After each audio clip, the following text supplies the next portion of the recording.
दिवाली के दिनों में गांव में चारों तरफ खुशियों का माहौल था।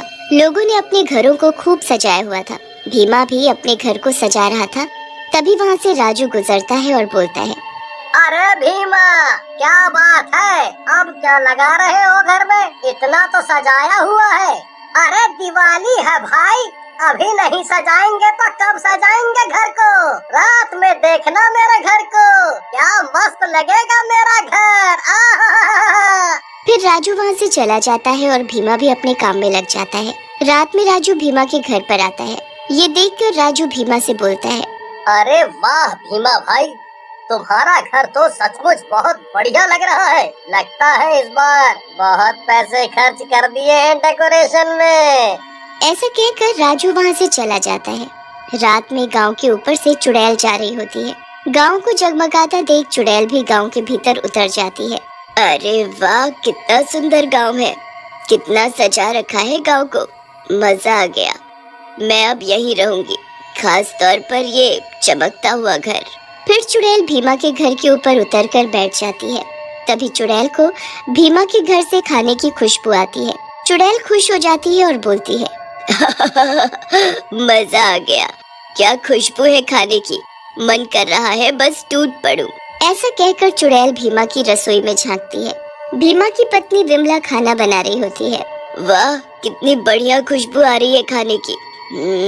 बस ये औरत यहाँ से चली जाए, मैं सारा खाना खा जाऊंगी। तभी विमला की सहेली सीमा भी वहाँ आ जाती है और विमला को बाजार चलने के लिए कहती है। विमला खाने को किचन में रखकर चली जाती है। विमला के जाते ही चुड़ैल खाने पर टूट पड़ती है और थोड़ी ही देर में सारा खाना खा जाती है। वाह, इतना स्वादिष्ट खाना मैंने कभी नहीं खाया।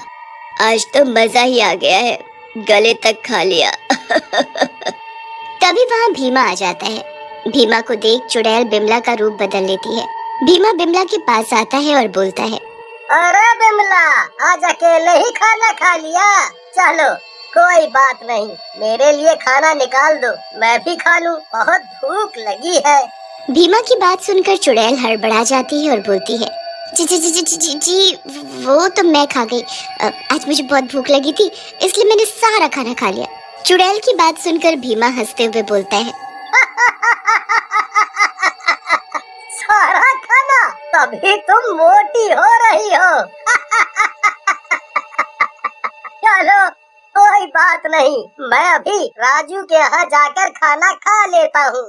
ऐसा कहकर भीमा वहाँ से चला जाता है। थोड़ी देर बाद वहाँ असली बिमला आ जाती है। बिमला को देख चुड़ैल छुप जाती है। सारा खाना खाया हुआ देख बिमला को बहुत जोर से गुस्सा आता है। इस आदमी को तो मेरी कोई चिंता ही नहीं है, सारा खाना अकेले ही खा गया।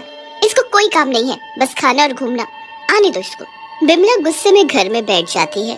थोड़ी देर में भीमा राजू के यहाँ से खाना खाकर आ जाता है और बिमला को बोलता है, अरे बिमला, आज राजू के यहाँ खाना तो बहुत ही स्वादिष्ट बना था, मजा आ गया। ऐसा खाना बहुत दिनों बाद खाया है। हाँ खाओ, पहले घर पर खाओ फिर राजू के यहाँ खाओ। पेट न भरे तो पूरे गांव का खाओ। कितना बड़ा पेट हो गया है तुम्हारा। बिमला की बात सुनकर भीमा को भी गुस्सा आ जाता है। मैंने खाया, वो भी घर का खाना, ये सही है? उल्टा चोर कोतवाल को डांटे, खुद खा गई सारा खाना मेरे आने से पहले, और अब बहाना बना रही हो। मेरा मूड खराब कर दिया है, मैं जा रहा हूँ यहाँ से। बिमला भी गुस्से में बोलती है, हाँ हाँ जाओ, यहाँ से दफा हो। वैसे भी तुम्हारे जैसे भुक्खड़ के साथ रहकर मैं पछता ही रही हूँ। भीमा घर से बाहर चला जाता है।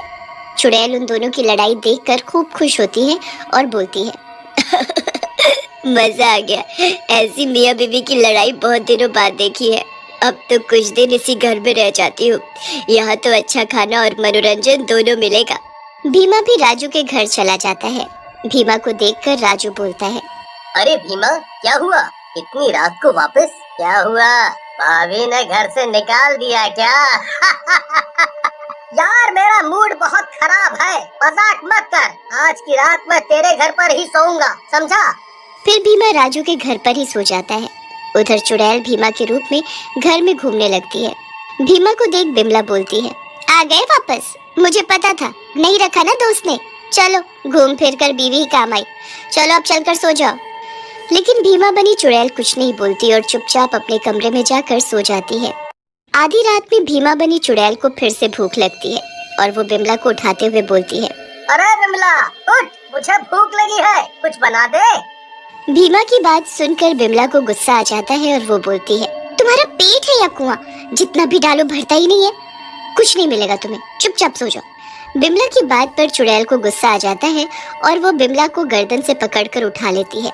इतनी देर से तेरी बक बक सुने जा रही हूँ चुड़ैल औरत, पता नहीं तेरा पति कैसे छेड़ता है तुझे, कितना बोलती है तू। चल रोटी बना चलकर। ऐसा कहकर चुड़ैल अपने रूप में आ जाती है।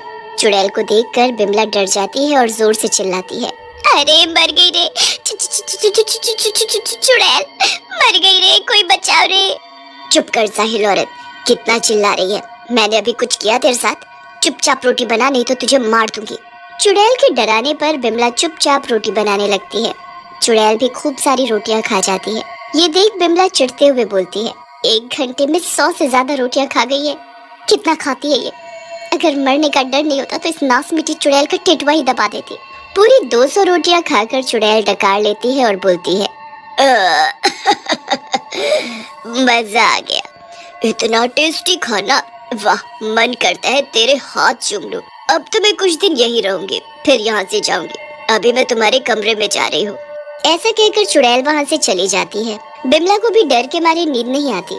अगले दिन सुबह भीमा घर आता है। बिमला उसे चुड़ैल के बारे में बताती है, जिसे सुनकर भीमा डरते हुए कमरे में जाता है। वहाँ चुड़ैल उल्टी लटकी होती है। भीमा को देख चुड़ैल बोलती है, आओ भीमा, तुमने मुझे नींद से जगा दिया। लेकिन आप तो उल्टी लटकी हुई थी। भीमा की बात सुनकर चुड़ैल हंसने लगती है और बोलती है, हम चुड़ैलें ऐसे ही सोती हैं, उल्टा लटक कर, समझे? अब मैं यही रहूंगी कुछ दिन और खूब मजे करूंगी।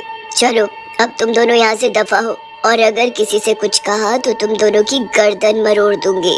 ऐसा कहकर चुड़ैल दरवाजा बंद कर लेती है। बिमला भीमा से बोलती है, ये सब क्या हो गया भीमा? अब हम क्या करेंगे? अगर किसी से बाहर मदद मांगी तो वो हमें मार डालेगी। फिर कई दिनों तक ऐसा चलता रहता है और दिवाली का दिन आ जाता है, लेकिन भीमा ने अपने घर में कोई रोशनी या सजावट नहीं की होती। ये देख राजू बोलता है, अरे ये क्या हो गया है? ये भीमा भाई कहाँ चले गए? कई दिनों से दिख भी नहीं रहे हैं, कहीं कोई बात तो नहीं हो गई? क्यों ना चल कर देखूं। ऐसा कहकर राजू गांव के दूसरे आदमी ललन के साथ भीमा के घर जाता है और दरवाजे को खटखटाता है।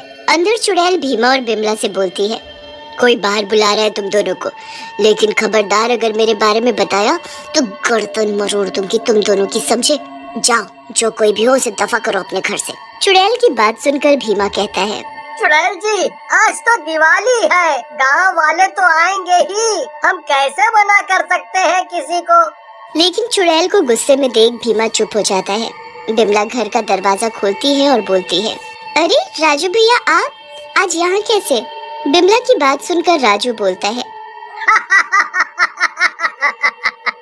अभी भी खूब मजाक करती हैं। अरे आज दिवाली है तो आज नहीं तो कब मिलेंगे? चलो हटो आप सामने से, मैं जरा भीमा भाई से मिल लूं। ऐसा कहकर राजू जबरदस्ती अंदर घुस जाता है, लेकिन अंदर चुड़ैल ने भीमा को पकड़ रखा होता है। ये देखकर राजू बोलता है, मुझे पता था कुछ गड़बड़ है, लेकिन ये नहीं पता था कि अंदर चुड़ैल है। अब पता चल गया तो तुम कौन सा कुछ बिगाड़ लोगे मेरा। अब तुम सबको मारूंगी मैं दिवाली वाले दिन। ऐसा कहकर चुड़ैल भीमा को जोर से पटक देती है। अरे मर गया रे मेरा सर, अरे मार डाला रे इस चुड़ैल ने, मैं नहीं बचूंगा। भीमा चिल्लाते हुए बेहोश हो जाता है। अब ये देखकर ललन अपने गले में पड़ी भगवान राम के फोटो वाले लॉकेट चुड़ैल के ऊपर फेंक देता है। लॉकेट के ऊपर गिरते ही चुड़ैल जलने लगती है। मर गई रे। ये क्या डाल दिया मेरे ऊपर, मैं मर जाऊंगी। लेकिन थोड़ी ही देर में चुड़ैल पूरी तरह जल जाती है और चारों तरफ राम जी की जय जय होने लगती है।